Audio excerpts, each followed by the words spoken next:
If you ride a bicycle in Japan, and roughly 80% of households here have somebody who does, April 1st wasn't just April Fool's Day this year. It was the day the police started writing tickets for cyclists. Real ones.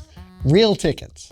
With real fines. I'm Jeff Richards, this is Japan Today Spotlight, and in this episode, let's take a look at what's changed and the real-world ramifications for residents and visitors alike. Well, why now? Japan has had traffic rules for cyclists on the books for decades, but enforcement, mostly a wave and a warning. That's changing, and it's the numbers that explain why. According to the National Police Agency, the NPA, in 2025, 3,269 accidents involving cyclists and pedestrians were recorded in Japan, the highest level since 2006. Fatalities made up 356 of those cases. Of these, 57% occurred on sidewalks or crosswalks. Drunken cyclists were involved in 87 cases that led to death or serious injury. And deaths and serious injuries caused by cyclists on their phones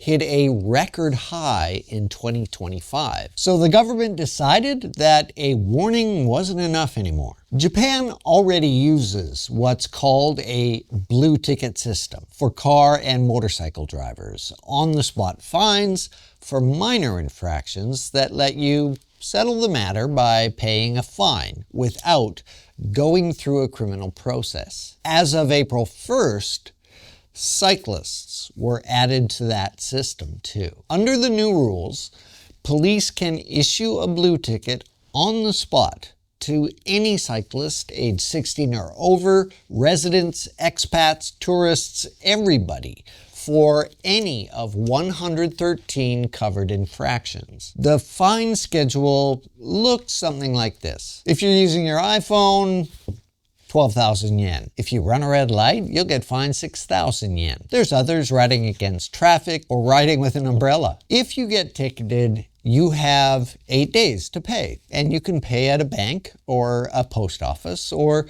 the matter will escalate to criminal proceedings. Now, the blue ticket is for the 113 minor violations, but there is a harder edge to this law, too. Japan already introduced what are called red tickets for cyclists back in November 2024. Those cover the most serious offenses, the ones that trigger a formal investigation and can lead to criminal charges. Drunk cycling, for example, can result in up to 5 years in prison or a fine of up to 1 million yen. Smartphone use that creates a traffic hazard, not just distracted riding, but actual danger, can lead to up to 6 months in prison or a fine of up to 100,000 yen. So the framework is layered. Minor infraction, blue ticket, pay, move on. Serious or dangerous violation, a red ticket, and a criminal process. Now here's where it gets nuanced and a little bit complicated. We're going to talk about sidewalks, and to understand why, a little bit of history helps. Back in the 1960s, as more Japanese started buying cars, traffic accidents involving cyclists began rising sharply. To protect the cyclists, the government began allowing them to use sidewalks, especially in the busy urban areas.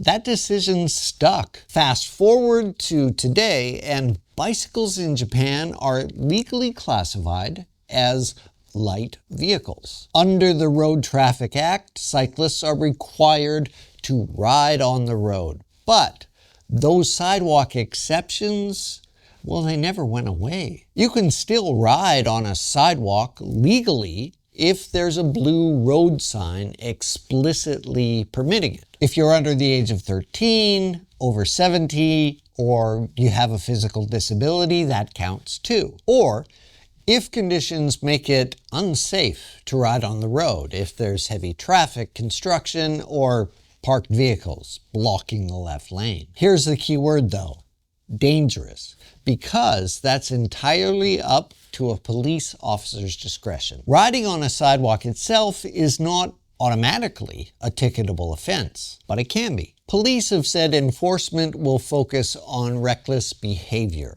riding fast, startling pedestrians, or forcing them to stop. If you get a warning and keep riding unsafely, that's when the ticket comes out. Slow and careful sidewalk riding will likely get you a verbal warning, not a fine. And just to be clear, none of this has a carve-out in it for the school run. If you're one of the thousands of parents doing the morning drop-off or afternoon pickup on an electric mamachari with a kid in the front seat and one in the back, the law applies to you too. Now, this is the part of the story that I personally want to make sure doesn't get buried. Drivers are required to keep a safe distance when passing cyclists or slow down if they can't. Fail to do that, and drivers will face fines between 5,000 and 9,000 yen. Not a lot of money, but it's a legal acknowledgement that cyclists on the road have a right to be there, and that the responsibility for sharing the road runs both ways. When we talk about cyclists and safety in Japan, the conversation usually goes one direction: what cyclists are doing wrong. But personal aside, I ride. I can tell you from experience, there is a real driver behavior problem too. Bike lanes that suddenly disappear, cars parked squarely in the cycling lane, drivers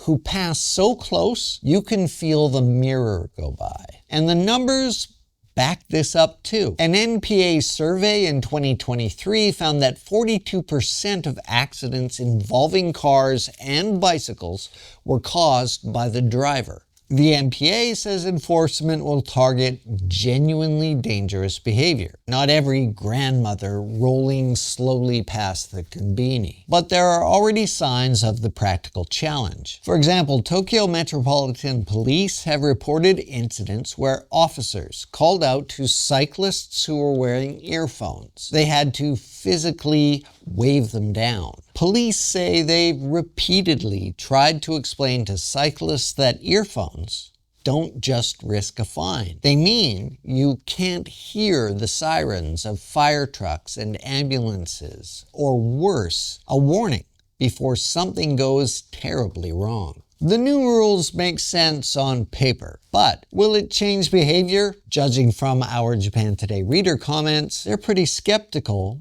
that this is going to change things. Foreign bicycle riders will be the first ones targeted. I remember 2 policemen stopping me just to check my bicycle registration and residence card while a man rode by holding an umbrella and another rode by on his cell phone. Here's what I saw in Tokyo today in the rain. Cyclists with no helmets cycling on the pavement. Cycling holding umbrellas, cycling reading a phone, going through a red light. Not a single cop ticketing any of the above. As predicted, nothing will change. Critics, like many of those commenters, have made the point that essentially telling cyclists to get off the sidewalk without building bike lanes for them to use is a bit like telling someone to ride uphill in the wrong gear. Tough and a little bit unfair. If you ride a bike in Japan, or rent one when you travel here, know these rules now. Left side of the road, stop at the red lights, use a phone mount, and don't hold an umbrella. That's 5,000 yen you can spend somewhere better. Full details and sources are in the show notes below. I'm Jeff Richards from the Japan Today newsroom here in Tokyo. See me next time. Ride safe.